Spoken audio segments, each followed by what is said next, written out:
You're about to meet Anita Shkedi, one of the world's leading experts on therapeutic horseback riding.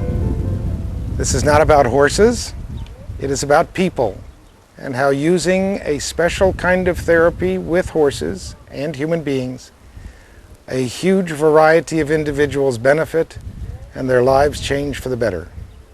I think the key word is unconditional love, which a horse gives. He doesn't care what you look like, he doesn't care if you're pretty or ugly, whether you can speak, he doesn't care anything about that. The horse will not make a judgment, just gives all the time. I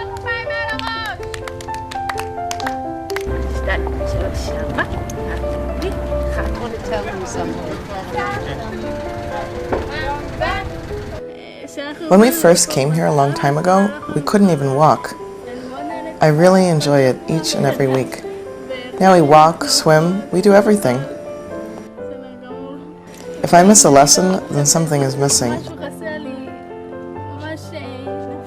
Emotionally, I have to ride all the time. It's therapy, serious. I enjoy it in my soul. I was brought up with the sentence, the more you give, the more you get back in life.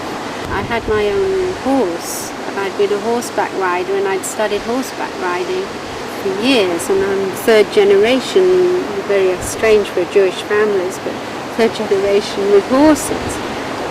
My grandfather rode out of Russia on his horse, to escape the Tsar's army. So the horses were very connected to me. I was lucky enough to have my own horse. So I knew about horses, I knew about the medicine, I knew how to care for people, and I started connecting the two things. This little girl suffers from a condition that's called cerebral palsy, and she's extremely weak from the cerebral palsy. She has not so much tone in her body, which means her muscles aren't very strong and they're a bit floppy, and she has a problem to sit up. As the horse is walking along, if you can see, and as she's sitting upright on the horse, she's feeling through her hips, through her bottom here, coming up through her bottom, she can feel the normal movement of walking.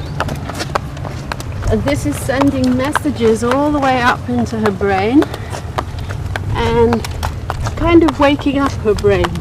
She's capable of holding her own balance on top of the horse.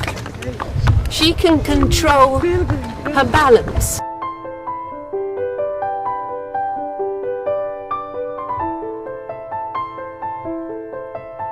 Through the contact I'd had with one person from Israel who I'd helped in England, I realized that my hobby was the way I could start to do things here. I had it clearly in my mind that I wanted to be in the helping professions. I wanted to help. The commitment came through my first rider, who was a very close friend who was paralyzed, shot and paralyzed in the Lebanon. And I helped him back to this, reasonable good health, even though he remains paralyzed, with the horse. And he said to me one day, well, if you can do it for me, you can do it for others.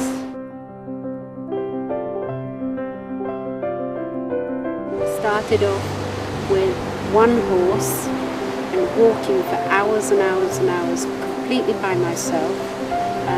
I didn't take any money for it because I thought that's the way you have to do it. And people kept coming. It was word of mouth. And in the end, I was having too many people to cope with. They were coming and coming because they loved it.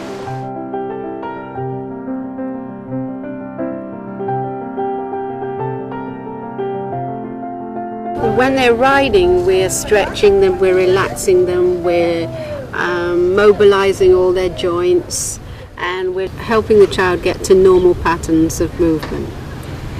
When he first got on the horse, his arms were flying all over the place. He was losing energy, losing control.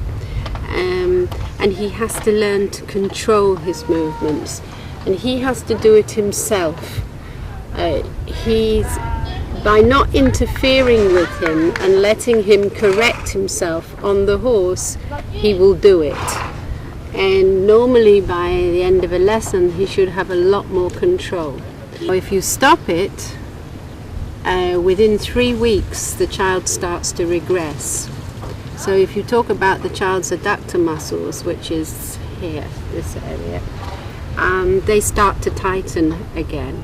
But if you keep them riding, they're absolutely perfect for life.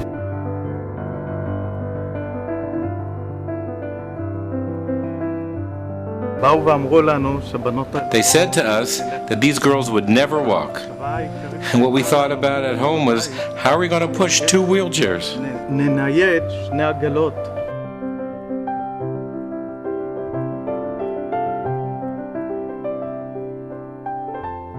They started riding where they were just on the back of the horse and sitting passively. And the therapist was walking beside them, and they had 2 side walkers. And they worked like this for 2, 3, 4, 5 years until they became strong enough and understood their bodies well enough to be able to start riding. Now, about the age of 10, they got into a more serious frame of riding, and they tried some little competitions.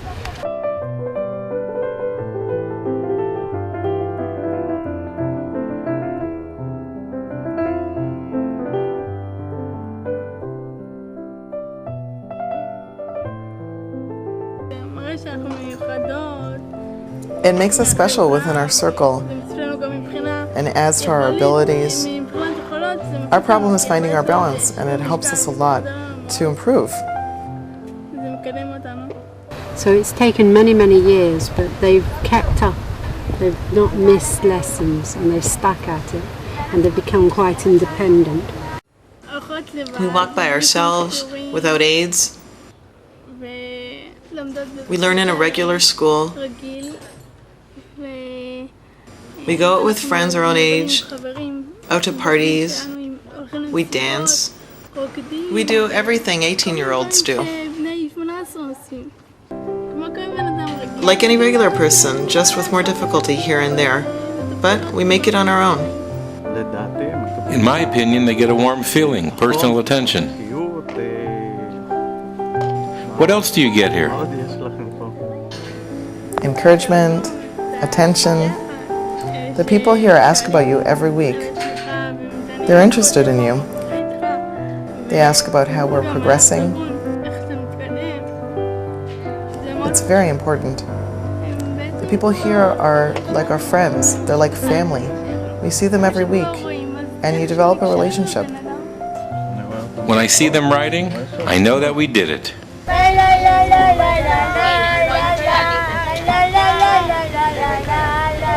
This is a group of people who have been living in the institution since they were about 15 years of age, and it's through the riding program that they've discovered they can do lots of things, and they've become more open.